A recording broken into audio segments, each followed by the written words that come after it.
Hello, this is Spartan Commander, and this is a 761st Rome Total War Brotherhood game that I've put onto YouTube. Just to say, this is a special and very, very unusual 4v4, because it's a Brotherhood team versus a non-Brotherhood team here. Very, very rare these days. And it's normal 31k rules, except we've allowed 3 elephants max for this particular battle. As you can see, this is fought on the Germanic Forest map again, but if you notice, no winter bonus. Okay, so I've hosted on this map with no winter bonus, just ordinary map. So it's no good bringing barbarian factions, because you won't get any winter bonus. Okay, our first teammate is Brotherhood member Uther. Now, Uther's got 6 cavalry, 13 infantry, and 1 incendiary pig. Okay, remember, this is normal 31k rules, but we are allowing 3 elephants max.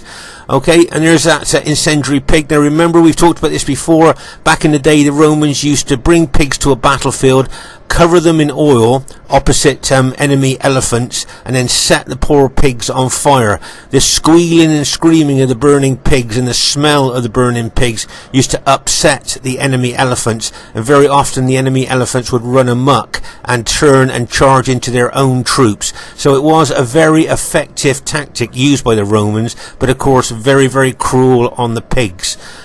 So that's why Uther's bought this incendiary pig unit here, because, as I say, we are allowing 3 elephants max on this in this particular battle. Okay, so quick look at the upgrades on Uther's cavalry there, and he's just got 7 upgrades. He's got an experience stripe, gold shield, gold attack on his cavalry. So it'll be interesting to see how well Uther does with that army. Okay, our next teammate is Brotherhood member TR. Now, TR's got 14 Sacred Band Spearmen, 3 cavalry, and 3 slingers. Okay, I say TR is pretty good with the pike and spear factions. I notice he very, very rarely brings Rome now. And there you are, you can see he's got his long shield cavalry, light, fast-moving cavalry there. Okay, and also he's got his Numidian mercenary missile cavalry there as well. Can you see them carrying their spears there in their shield hand? They can be a nuisance to enemy troops there. So that's an interesting Carthage army. Our next teammate is Brotherhood member Barclayman. Now, Barclayman's got 13 pikes, 2 archers, 4 chariots, and 1 Cappadocian cavalry. Okay, and if you have a look at the upgrades on his pikes there, you'll see he's got 8 upgrades, 2 experience stripes, gold shield, gold attack there on his pikemen there. But also here, once again, look at the length of those Pontus pikes there. I mean, as I say, enemy troops have got to try and fight all the way down those pikes to kill the man on the other end, and that's quite a tall order, especially for, say, Roman troops there. So I say Barclayman very good with Pontus. Then we got his chariots. Now remember, these scythed chariots here, they got a big attacking specifications, a massive fear factor, but also they are a very double-edged sword, because if they run amok, they kill both friend and foe alike and become a menace to both friend and foe alike. And strangely, they seem to be more powerful in amok mode than they do in normal mode. So remember, when they run amok, they go out completely out of the control of their general and just kill anything that's close to them. There's the Cappadocian cavalry, and there's the Pontus general there, as you can see, sat proudly on his horse, drawing his sword there. So that would be a tried and tested Barclayman Pontus army there. And our last teammate is myself, Spartan Commander. I've got 13 infantry and 6 cavalry. Very old Roman army. So we've got quite a reasonable diverse team for a 31k battle, I think. We've got Uther with Rome. We've got TR with Carthage. We've got Barclayman with Pontus. And myself with Rome. It should be a really great battle. I hope you enjoy it. And here is the other team. We have someone who's called himself OTD Chimrizig, but is in fact Scorpion King SR, and he's got 9 infantry, 5 archers, and 6 cavalry. Quick look at the upgrades on his infantry. You'll see his forward units, his pilot shield units, they've just got gold shield, gold attack on.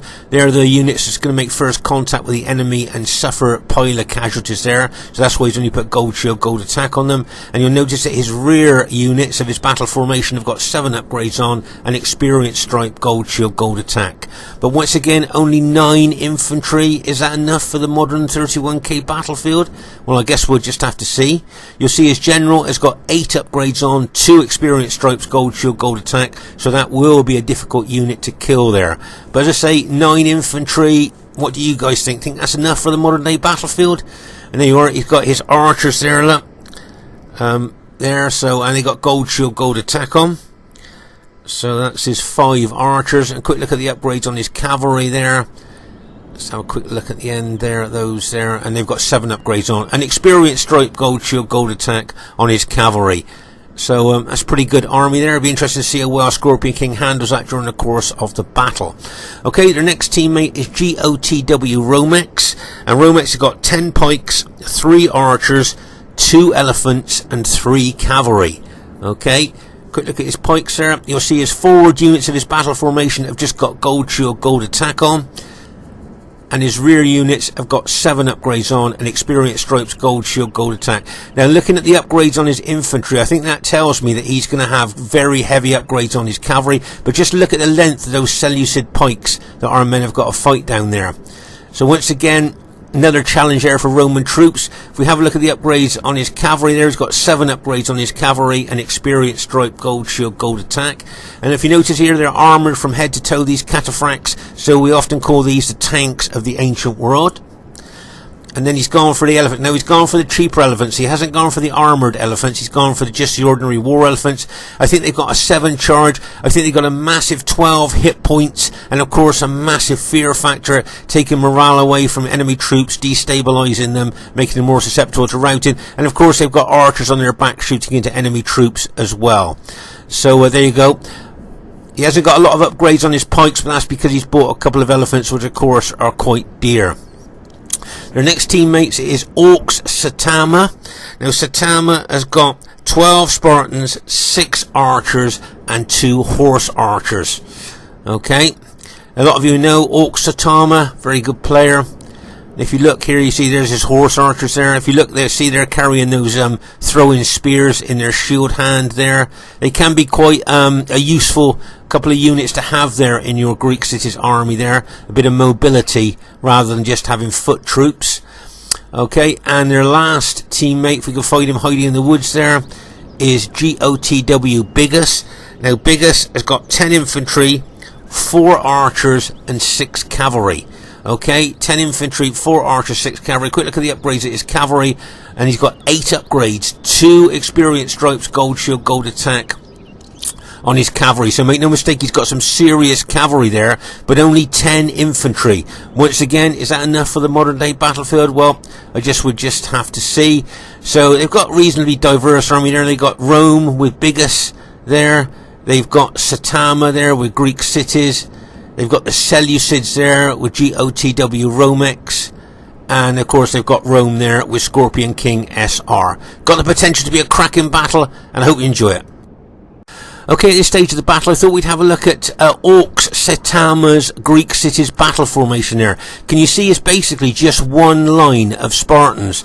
Very unusual that, isn't it, to see a battle formation set out like that. As I say, maybe this is a new way that people are using the Spartans there. I mean, if you have a look at the at Romex's Seleucid pikes there, that's a more traditional pike and spear battle formation there than just one line there like Saitama's done with his Spartans. So it'll be interesting to see how well he does with that battle formation. Okay, at this very, very early stage of the battle, you'll see Brotherhood member TR has integrated his Carthage army with Barclayman's Pontus army there. If you notice there, can you see that TR's Carthage and Barclayman's Pontus pikemen there have integrated there to face either the Seleucids, the enemy Seleucids, or the Greek cities there. Maybe they've set those integrated those armies up there to maybe take on both of the enemy factions there. But just I thought this was quite an interesting point here to see. Can you see how short the Carthaginian spears are? Okay, this is quite. I thought it was just interesting here to see the difference in the length of those Pontus pikemen there.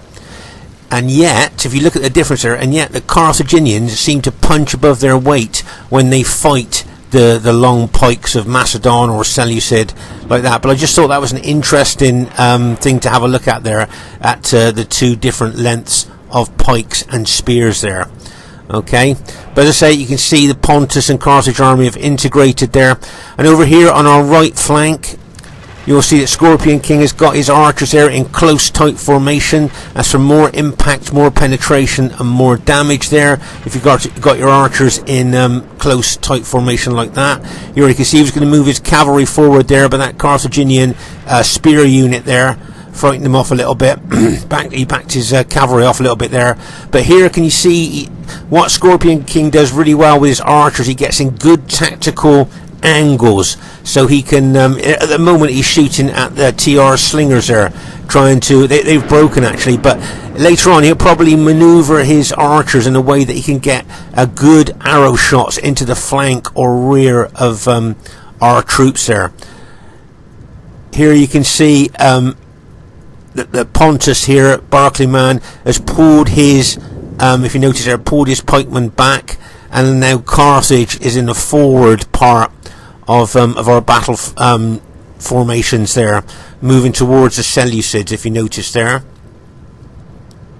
But if you notice here, can you see how Uther has moved forward here? Looks like he's going to be very aggressive in this battle, just looking at the way he's moved his Brutii army forward there. But he needs to be very aware of what's happening on his right flank with those tactically aware archers that Scorpion King will be using very well, and those cavalry out there as well that may well smash into his flank.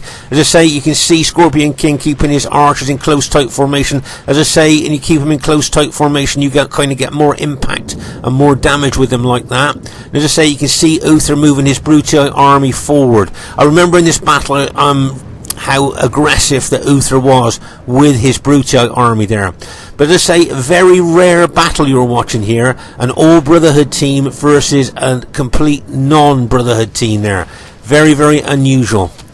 Now, as I say here, Uther probably going to throw a lot of pilers now into those Seleucid units. Okay, that's why he's moved up so close. Just look at the amount of pilers going into those Seleucid pike units there. He's looking to weaken them a great deal before he even thinks about attacking them. But just look, it's almost like raining pilers onto those units. There you are, it's a 121 man unit reduced to 53 there. So that's how many casualties they've had there from the pilers of Uther's army. And if we move over here to our left flank, you'll see that my Scipio army is facing, I think it's Biggus. Yep, GOTW Biggus is Julio army there, and you'll see I'm moving my troops forward there. As I say, TR will probably be looking to target the Spartans there, but if he gets a chance, he will have a go at the Seleucids as well, I think. So we just have to watch this. As I say, he'll be set up probably to fight the Greek cities, but as I say, Carthage punches above its weight against these big 121 man pike units there, so he may well go for the Seleucids as well. But as I say, just look how aggressive Uther's being there. There's his incendiary pigs there, and he's keeping them back, ready to play if the enemy elephants get close to him. But as I say, very, very aggressive here of Uther moving his Brutio army forward. He's got a few units here backed up by a Carthage unit there, watching Scorpion King's army there on his right flank. But as I say, I think he wants to get really close to those Seleucids so that he can throw his pilers in and cause them major damage. Remember, these big 121 man pike units are very susceptible to missile damage and will suffer a great deal from pilers there. So as I say, you can see Uther there. As I say, remember in this battle he was always seemed to be very aggressive. And if you notice there, can you see the incendiary pigs are not frightened of elephants? I just wanted to show you something here. Can you see the elite urban cohorts? Look, if you read the writing, frightened by elephants. Okay, so the elite urban cohorts are frightened by elephants, but the incendiary pigs are not frightened by elephants at all. Can you see that? Most units, I think every unit, is frightened of elephants except the incendiary pigs. So I just thought that was quite interesting to see there. So as I say there, I think Uther needs to watch out for the cavalry and elephants there, and also my guess is that Scorpion King may well attack his right flank if he's not careful. So he needs to be careful there. But I noticed that Barclayman has got his Pontus pikes on that right flank as well to support him if he has to. Okay, make no mistake though, he will be throwing his, if he hasn't thrown them all in already, he will be throwing a lot of his pilers into those Seleucid pike units there. As I say, I can't emphasise how rare this battle is to have 4 Brotherhood members against 4 non-Brotherhood members. Very, very rare on RTW these days, but many years ago we used to play battles like this all the time. So there you go. You can see there now that Uther's still moving his Bruttii troops forward. Now can you see this Bruttii infantry unit there? He's pulling back now. Can you see from fighting the pikes? But just look at the dead Bruttii infantry that were killed on the pikes there. Look, can you see, before they could even fight down those pikes to kill the man on the other end. That's what we talk about when Roman troops attack pikes head on. That's the kind of damage that they can suffer, look, and without even being able to get down to those pikes. The dead Seleucids you can see there have probably been killed by missiles, look, pilers or arrows there, but the infantry, look, if you notice, they've been kept well back by those pikes. So attacking pikes head on for Roman infantry is something that is not that often done, and you can see why there, just looking at the length of those pikes there, the Seleucid pikes. So over here on our right flank, you'll see Barclayman's brought his Pontus pikemen over there to watch Uther's right flank there against Scorpion King's Julii troops there. My guess is though that Scorpion King, being very tactical and strategic, may well try a right flanking action here. He doesn't want to take on those pikes and pilers, Bruttii army there head on. But there's a lot of exchanging of pilers going on here at the moment. Now if you notice here, you'll see Scorpion King backing off. Now remember, Scorpion King only had 9 infantry. So as I say, when you've only got a small amount of infantry, it can kind of hamper your tactical and strategic decisions on the battlefield when you come up against armies that have got more infantry than yourself. Okay, as I say though, he's got his archers there, he's moved over to the flank. As I say, when it comes to archers, Scorpion King's very tactically aware. He moves, if you play him, you notice how he moves his archers round. He finds the best angles to shoot into the weakest part of enemy troops, into their flanks and into their rear. He's always been a very good tactical player overall, but especially with his archers, he always seems to find a chink in the armour of enemy teams if he can. Where he delivers his arrows, plus he's got his cavalry there ready to attack as well. But as I say here, you can see Uther moving forward again. But over here now, can you see that Uther has attacked the enemy Seleucid pikes head on with some of his Bruttii infantry? But the reason he's done that is because he's backed up by Carthage. But I say, just look, can you see how those pikes are keeping Uther's infantry at bay there? Okay, and while those pikes are stabbing, they'll be killing some of his Bruttii troops. Now here you can see his Bruttii troops have managed to fight down those pikes and have managed to reach the spearmen, the pikemen there. But most of the battlefield, look, those Bruttii units of Uther's being kept at bay by the long pikes. But the Carthage Sacred Band units will make a difference. As I say, they punch above their weight when it comes to these 121-man pike units. Here you'll see not a lot going on between myself and Biggus there. But as I say, you can see TR with his Carthaginians there may well be looking to take on the Spartans of Saitama there. That'll be an interesting tussle, I think, the Carthaginians against the Spartans, if they do lock horns. It will be interesting, I think, to see there. But as I say, over here, Uther being very aggressive in this battle, but he's also being aggressive, look, with his Carthage Sacred Band ally there. TR throwing in a couple of those Sacred Band spearmen there. And over here on our right flank, Uther got 3 of his units over here, and Barclayman's got his Pontus pikemen there, which they've integrated there, facing Scorpion King's army. But as I say, it wouldn't surprise me if Scorpion King did a right flanking action there. He won't want to take them on head on there. And here you'll see that Uther's pulled some of his Bruttii infantry back and has left his Carthage teammate there to do the damage to those Seleucid pikes there. As I say, you can see he's pulled his infantry back. Now he may well charge them in. If these Carthage pikes do enough damage to those Seleucid pikemen there, then Uther may well charge his infantry back in there. But just look at that line of dead Seleucid pikemen there. probably killed by pilers. Look, that's the damage that Roman troops can do to these pike units before they even get into hand-to-hand fighting. And there you are, like, you can see the Carthaginians gradually trying to fight down those pikes to kill the man on the other end there. But definitely it's best to put Carthage in there instead of Roman troops against the long pikes of Seleucid. Okay. So let's say very rare game this. Right, now as we thought here, can you see that Scorpion King is doing a right flanking action? He doesn't want to take Uther and Barclayman's armies on head on. Bearing in mind he's only got 9 infantry, but he's going around the flank of them here. Now, the way the centre's going here, I think Saitama's going to have to bring some reinforcements over here because their centre, the enemy centre, is starting to crack. Can you see a lot of Seleucid units are starting to rout there, and of course they're very battle damaged as well. As I say, Scorpion Kings come round the right flank of Barclayman and Uther. You can see Uther's got his cavalry locked and loaded there. But as I say, here you can see Saitama has done the right thing for his team. He's brought his Spartans over there to reinforce the centre, and straight away you'll see Uther moving his Roman infantry back. Okay, Roman infantry doesn't really want to fight Spartans head on, and that's why Uther's brought his infantry back there. But the 2 Carthage units of TR are still fighting those Seleucid pikes there, as Saitama like kind of plugs the gap with his Spartans.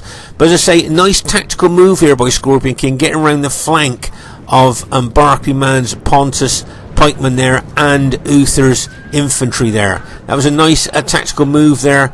And there's a Pontus scythe chariot unit of Barclayman there that he just charged in to Scorpion King's infantry there. And the reason he's done that is because if that unit runs amok, look, and it becomes stronger when in a muck mode, it would kill a lot more of Scorpion King's infantry there. So I thought that was quite an interesting little charge there by the chariots. Right, but over here, as I say, Saitama has done the right thing for his team. He's brought his Spartans over here to try and reinforce the centre that is starting to crumble under the effects of the Brutii infantry and Carthage spearmen. Meanwhile, over here on our left flank, you'll see that Biggus is starting to attack my infantry with his Julii infantry there. If you notice there, he's getting to different angles with his infantry to maybe come in on my battle formation. I've got my cavalry locked and loaded.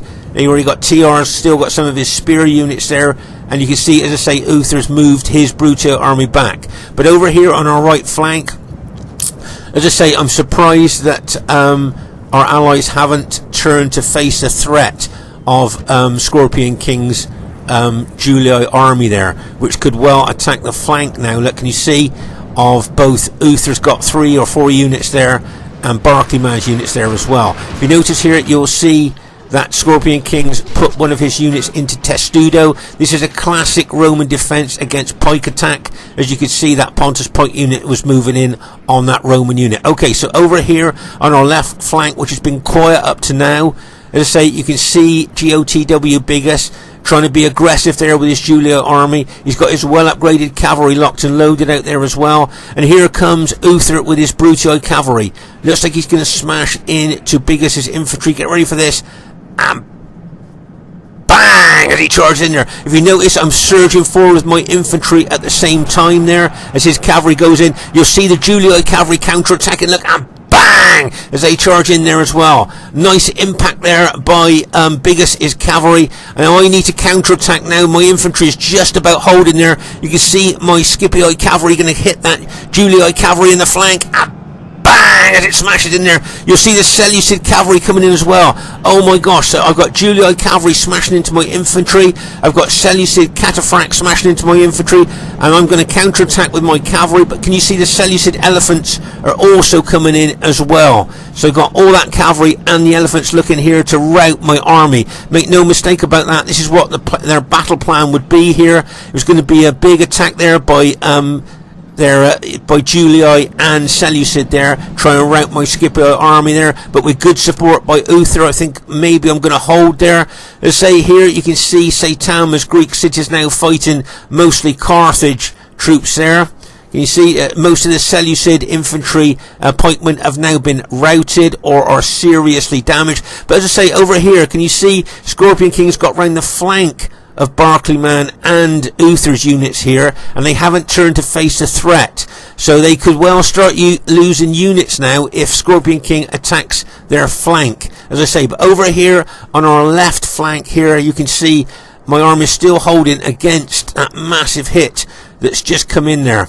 So as I say, the elephants there charging in. Don't forget, those elephants got a big fear factor there. Now watch the elephants penetrate through their own troops and smash into my battle formation there. Here comes the elephants, look, and bang, as they crash into the forward units of my battle formation. See the elephants piercing my battle formation there, how they come out the back, and that elephant unit is now run amok and will be killing both friend and foe alike there. And here are another counter cavalry charge here by Uther, charging his Brutii cavalry in there like a bang as he charges in there. Now this left flank of ours could be a pivotal part of the battle here. I think whoever wins on this left flank could well go on to win the battle here. Okay, so just want to show you here. Can you see that we've managed to rout the Julii general? Biggus' general has been routed. There, GOTW Biggus' general has been routed, and GOTW Romex's general has been routed as well. So we've routed both their generals there, so they've lost 2 lots of general morale bonus there, and that was great support by Barclayman bringing his Pontus pikeman in there, and of course Uther's cavalry that he's charged in there as well. So I think the plan there was to try and rout my Scipio army there, but with great support from my allies we've managed to hold and routed the troops that they've brought in there. But here, as I say, you can see the centre there. This could also be very important there. The Spartans are holding very well there against the Carthaginians and the Brutii troops there. But just look at that line of Seleucid pike dead there. I mean, that tells a story just on its own, doesn't it? But over here, as I say, on the right flank, my allies have failed to turn to face the threat there on their flank. And you can see Scorpion King making the most of that. Look, because he can smash into the flank of our allies there and cause them a lot of damage there. He might even rout all those units on that flank. But meanwhile, on our left flank here, when it looks like we've totally routed the Julii army there, from what I can see, and a lot of the Seleucid cataphracts there as well. So now we need to get into the centre there, attack Saitama's Greek cities now, and you can see we're all moving towards that goal. Now trying to roll the enemy up from left to right now. As you can see there, we're moving in on Saitama's Spartans there. He's turning to face a threat there, but of course he's got a lot of his Spartans engaged fighting Brutii and Carthage troops as well there. So but you can see my Scipii, my blue Scipii troops arriving in the centre there to attack the enemy troops there. Right, let's pause the game for a second here. So now here you can see my cavalry. What I've done, I've spotted a target here. What I like to do is smash in to that Greek city's general of Saitama's there. If you notice there, can you see my cavalry are heading towards Saitama's general? Now what I want to do is smash. I like to obviously hit him in the rear, which is his really weakest point, but I'll go for smashing him in the flank here and try and kill his general. Okay, that's what I'm going to try and do. And if I can hit him with infantry as well, that would be a bonus. But with my cavalry here, I'm just going to take a chance and try and smash his general there, so knock out his general morale bonus there.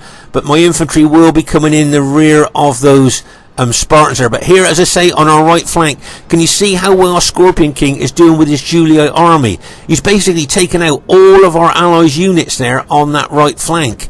He's done extremely well there.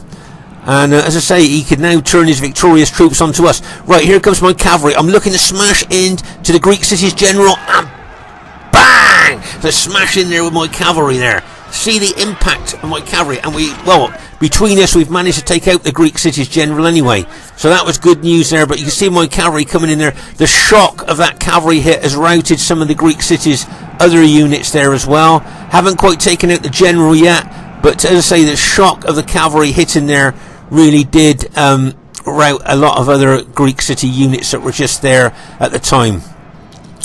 Okay, remember that Uther's Brutii army is green and my Scipii army is blue there. So you can see Uther and myself working very well together here.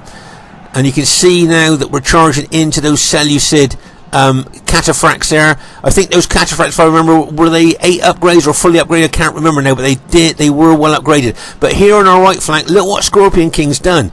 He's routed Uther's units. Remember, he had 3 or 4 units over there, and those Pontus units. He's routed them all, and the Carthage units. So well done, the Scorpion King on this right flank. We kind of took our eye off the right flank there, I think, while we were looking at the left flank and the centre there.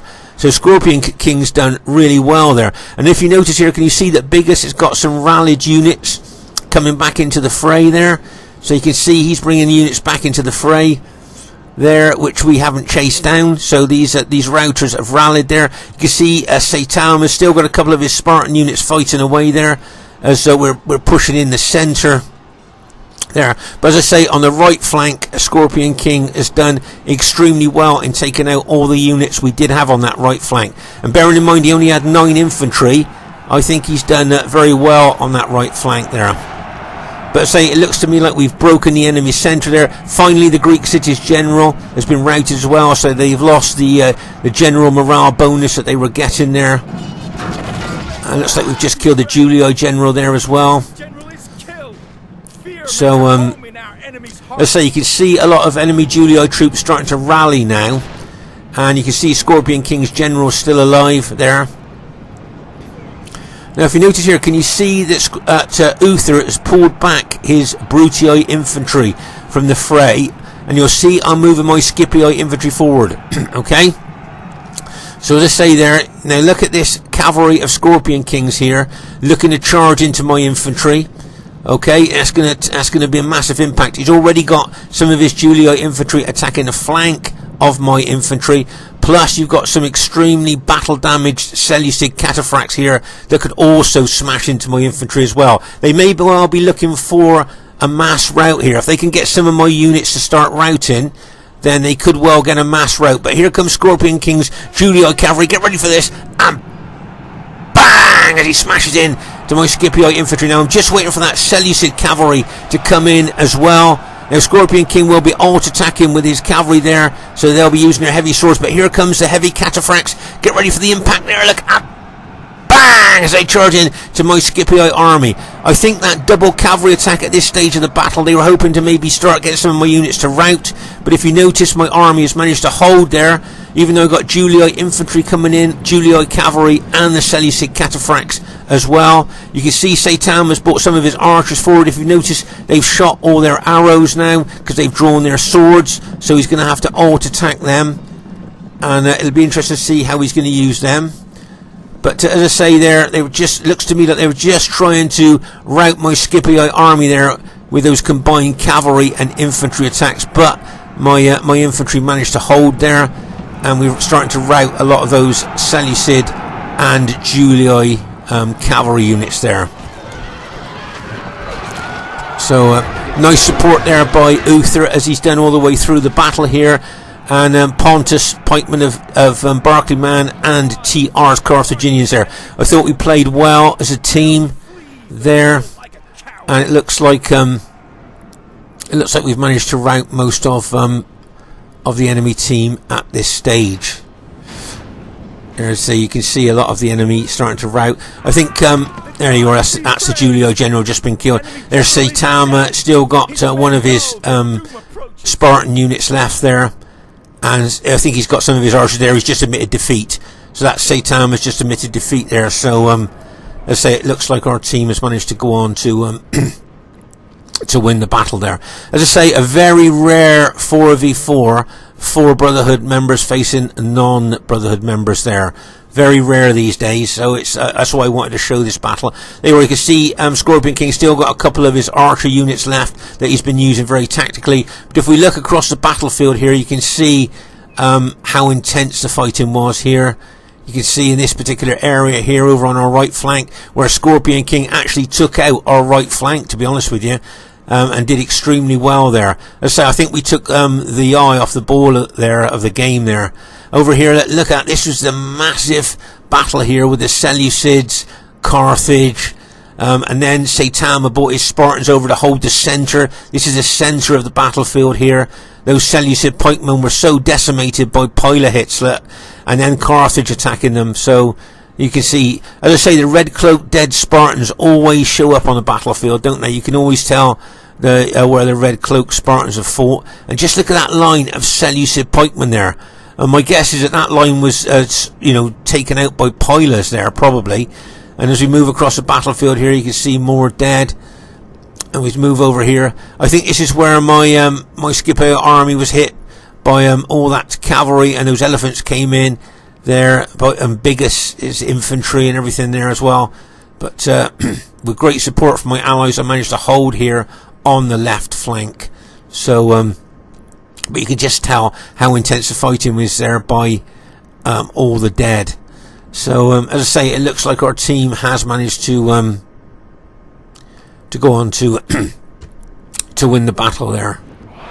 As I say, many years ago, we used to have great clan battles where we would be maybe challenged by another clan, and then we'd have a Brotherhood clan versus another clan battle. And I always like to think, a clan versus clan battle, even though it's always friendly, there was always like a bit of an edge to the battle there, because obviously both clans would like to win, wouldn't they, many years ago. But that's time gone by now, and you don't see that very often now. So there you go. Okay, so the first thing I'd like to say is really well played to everybody in the game there. I thought everybody played well there. Was a great battle, and as I say, very unusual and rare battle there on RTW these days. Highest kills in the game goes to Brotherhood member TR with Carthage. 1,746 kills there. So well done to TR. Got some good kills there with Carthage there. I bet a lot of those kills were the Seleucid pikemen. As I say, remember, Carthage punches above its weight when it comes to fighting the big 121-man pike units. So well done to Scorpion King. Second highest kills in the game. And let's be honest, he destroyed our right flank. He absolutely destroyed our right flank there, because we took our eye off that right flank. So well done to him. Well done to Romex. I thought he held well in the centre for as long as he did, bearing in mind the amount of pressure that he was under there. So well done to Romex there with his Seleucid army. Used his cavalry very well too. Well done to Saitama there. Did well, I thought, with his Spartans there. And well done to GOTW Biggus. Now, as I said before, if we get less than 1,000 kills in our battles, we are disappointed. So I know Biggus will be a bit disappointed with his kills there, but I thought he was very aggressive and very attacking there, so well done to him. My kills, they were less than 1,000, so yes, I am a bit disappointed with my kills there, but I thought my infantry held well there with good support from my allies. Well done to Barclayman. He probably a little bit disappointed at his kills, but he did well with his army. So well done to him. And as I say, well done to TR, highest kills in the game with Carthage, played extremely well there with his spearmen. And well done to Uther, very aggressive in this battle, as we saw right from the beginning there. So really well done to him there. I thought played extremely well. Quite diverse as well. That we had Rome, Pontus, Carthage and Rome. So that was our team. And the enemy had Rome, Seleucid, Greek cities and Rome. Looking at the two teams, could you see a faction advantage there? Could you see, do you think that either team would be at a faction advantage there? Maybe not. Maybe looks quite even there. So it was just, as I say, really unusual to get a 4v4 BH versus non-BH battle these days. There's such a small amount of people playing it on the multiplayer these days that to get this type of battle is so rare. That's why I wanted to show it, for everybody to see, really, because it is such an unusual and rare battle these days. It's kind of sad, really, because when I think back in the day, we used to have loads of battles like this, and sometimes clan versus clan battles, and they were really classics, and I wish I'd saved some battles from those days. Okay, Spartan Commander saying bye for now.